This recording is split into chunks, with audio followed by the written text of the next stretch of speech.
So most of us look at our 401ks and we want to just know a couple of things. Is it up? Is it down? How are we doing? Very few of us dive into what's actually in there.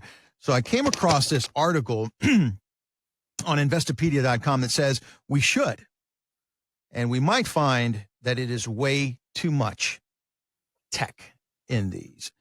So Ryan, let's talk about this because, man, now we're seeing everywhere you look, you're seeing NVIDIA, you're seeing Bitcoin, you're seeing all this cool, shiny stuff.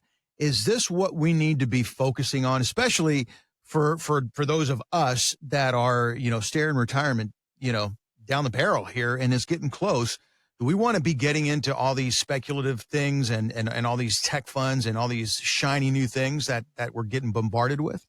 Well, I mean, I wouldn't say that all of it is speculative. I would say that in my opinion, this is my opinion, that Bitcoin and those cryptocurrencies, those are pretty highly speculative. But, when it comes to NVIDIA, Apple, Amazon, really the Magnificent Seven, the seven largest stocks on the S&P 500, I would just caution against going, all in on those things or going too heavily in those, but in that same breath, those seven stocks accounted for 53% of the total gain of the S&P 500 last year, which is, you think about that. There's 500 stocks on the S&P 500. That's what it stands for. And seven of them gave you half of the gain out of all of it. So yes, you want to have exposure to those things, but you don't want to have your entire portfolio be in those particular stocks. If you take those seven stocks out of the S&P 500, which I think was up like 22%, somewhere in that range last year, the overall S&P 500, 493 stocks were only up 11% for that year. So, you always want to look at the overall holdings that you have in your portfolio, whether it's just your 401k, whether it's your IRA you have with Vanguard or T. Rowe or a brokerage account, or the money that you have with Merrill Lynch or Morgan Stanley or whomever it is.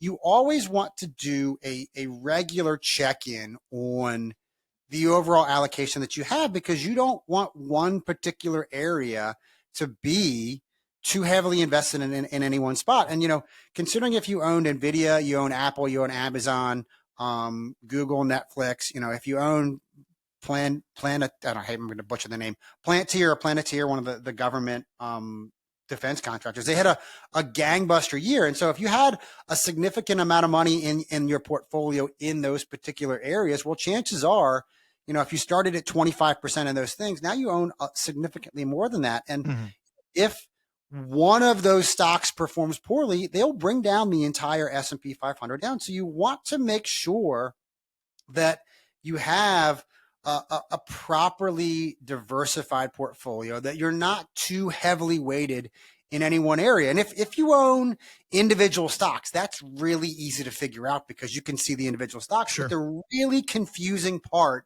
comes with those 401ks, those 403bs, those 457s, because you are almost always, now there are exceptions to this, but you are almost always limited to just using mutual funds. The American Funds Growth Fund of America, the T. Rowe Price Large Cap Growth, the Vanguard Small Cap Value Fund, whatever those funds are, you're buying them. At least most people, when you think about your 401k, you look at your 401k, you look at the names of them, you look at, do I recognize the brand? Vanguard, T. Rowe Price, American Funds, whatever they happen to be, you look at that first. Is it a known brand that I know, that I recognize? Well, if I recognize it, that must mean it's a good company.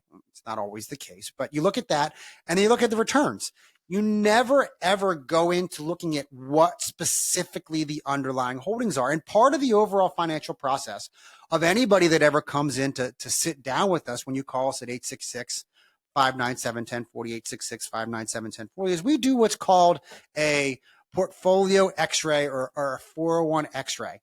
I'm asking you to send me copies of all your statements ahead of time, because I want to run a detailed analysis of everything that you own in all your accounts. Now, you can leave out account numbers. I don't care about that. I just care about, here's what you own. Here's how many shares you have of it. Conversely, here's the dollar value of it.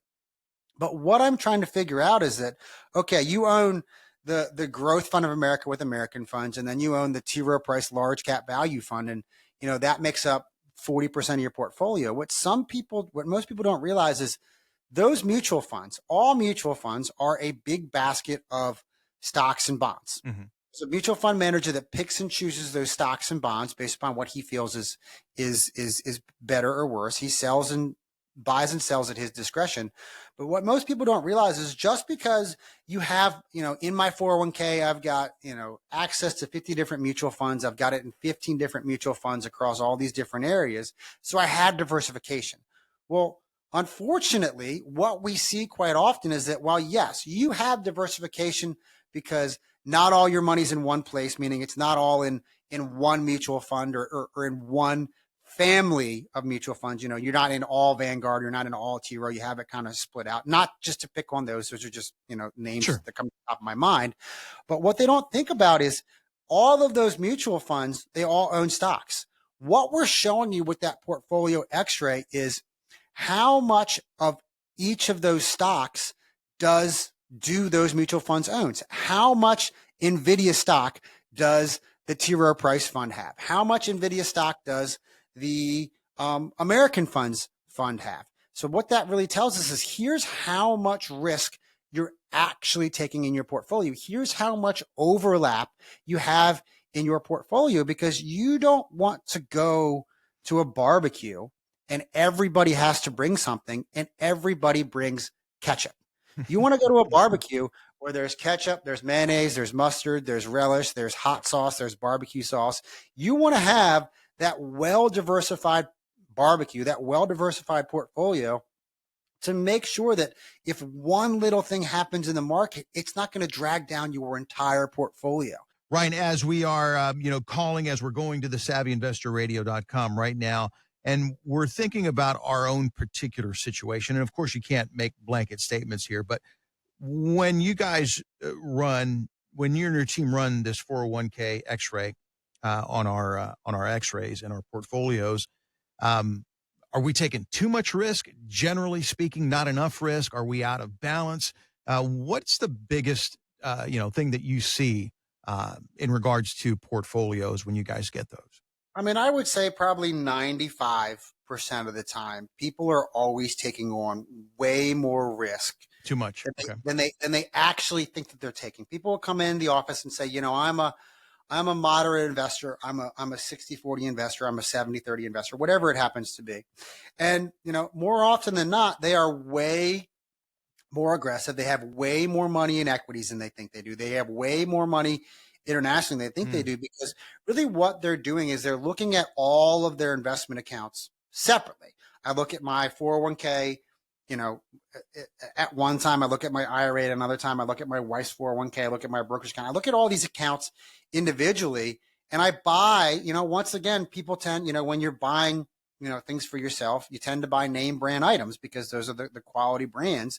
You tend to do the same thing. You look for the name brand mutual funds. You look for the name brand investments, and there's nothing wrong with that, but that's more likely the way that people tend to go. And what that really leads to is, I put money in the American Funds Growth from America here, I put it over there, I put it over here, and thinking that I'm keeping the same moderate allocation across everything is not normally what happens. More often than not, people are way more aggressive than they think they are, and they're way more aggressive than they need to be. One of the best things about coming in and sitting down with Mike, myself, and our team here is, we are going to show you, here's how much risk you need to take to accomplish the goal.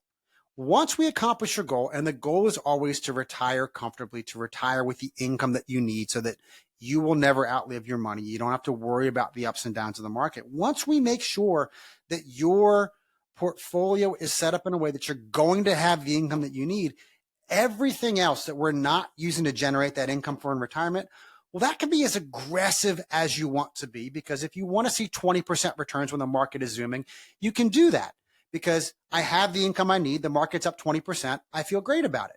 Conversely, the stock market drops 20%. That super aggressive portfolio is down 20% or more. Well, I don't feel great about it because I've lost money, but I have set myself up in a way that no matter what happens, I have the income that I need. I don't care about what happens in the market because every single month, year in, year out, I have the income coming in.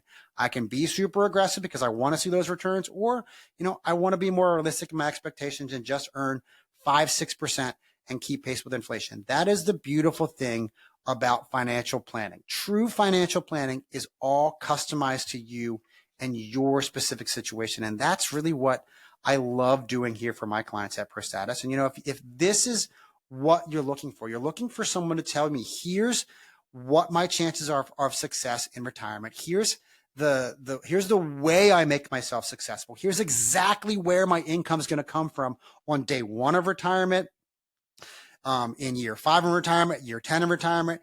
Here's how aggressive I can be. Here's the risk I'm taking. Here's what my taxes are going to be in retirement. Here's how I can save money on taxes. Give us a call, 866-597-1040, 866-597-1040, and sit down with myself and our team here at Prostatis, and we'll put together your very own financial plan that talks about the risk you're taking, that talks about the taxes. Visit us on the web at thesavvyinvestorradio.com. There's a button on my website that makes it as simple as can be. Just click that button, it says schedule my call, and you do that without ever having to pick up the phone, which is my favorite way of setting appointments. Thesavvyinvestorradio.com, and just click on that button to schedule your call.